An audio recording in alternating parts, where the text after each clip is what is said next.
বর্তমান সোনাপুরের রাস্তার পরিস্থিতি এত খারাপ যে বলার মতো ভাষা নেই। যদি একটা ট্রাক একটা গর্ত ক্রস করতে হয়, তাহলে ড্রাইভার আগে থেকে গিয়ে গর্তের মাপ নিতে হয় যে গর্তটা কতটুকু গভীর জলের নিচে, কারণ উপর থেকে জলের নিচের গর্তের পরিমাণটা বোঝা যায় না।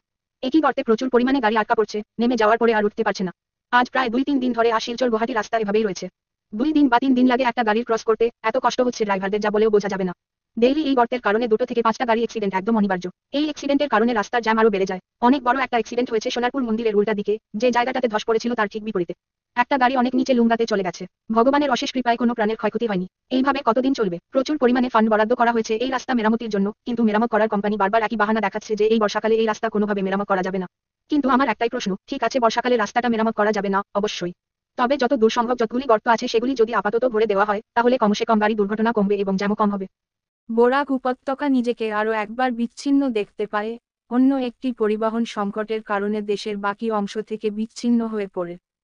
ট্রেন পরিষেবাগুলিতে মারাত্মক প্রভাবের সাথে এই ব্যাঘাত শুরু হয়েছিল, তবে এখন এমনকি সড়ক যোগাযোগের সাথে আপোস করা হয়েছে।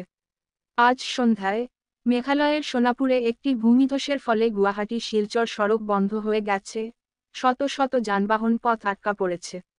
সোনাপুর টানেলের কাছে ঘটে যাওয়া ভূমিধসে পাহাড় থেকে ক্ষয়প্রাপ্ত মাটি এবং গাছ একটি চলন্ত ট্রাকের সাথে বিধ্বস্ত হতে দেখা যায়। সৌভাগ্যবশত ট্রাকের চালক ও হাতুড়ি অল্পের জন্য পালাতে সক্ষম হয়, যদিও ট্রাকটি নিজেই অচল ছিল। এই ভূমিধস বরাক উপত্যকার জন্য উল্লেখযোগ্য চ্যালেঞ্জ তৈরি করেছে, যা এখন দেশের বাকি অংশের সাথে সংযোগের একমাত্র মাধ্যম হিসাবে বিমান ভ্রমণকে ছেড়ে দিয়েছে। ফলস্বরূপ শিলচর এবং গুয়াহাটির মধ্যে বিমান ভাড়া বেড়েছে, ইন্ডিগো একমুখী টিকিটের জন্য 13,000 টাকা পর্যন্ত চার্জ করছে বলে জানা গেছে। আচমকা ভূমিধস এই অঞ্চলের অবকাঠামোর দুর্বলতার কথা তুলে ধরে সবাইকে সতর্ক করে দিয়েছে।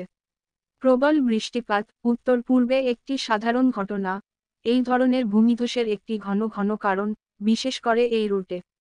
অসম্পূর্ণ পূর্ব পশ্চিম করিডোর পরিস্থিতিকে আরও বাড়িয়ে তোলে, এই প্রাকৃতিক ঘটনাগুলির প্রভাবকে আরও গুরুতর করে তোলে।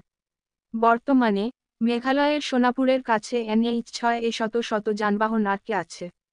প্রতিবন্ধকতা এবং জমে থাকা কাদা দূর করার চেষ্টা চলছে, তবে প্রক্রিয়াটি ধীর এবং চ্যালেঞ্জিং।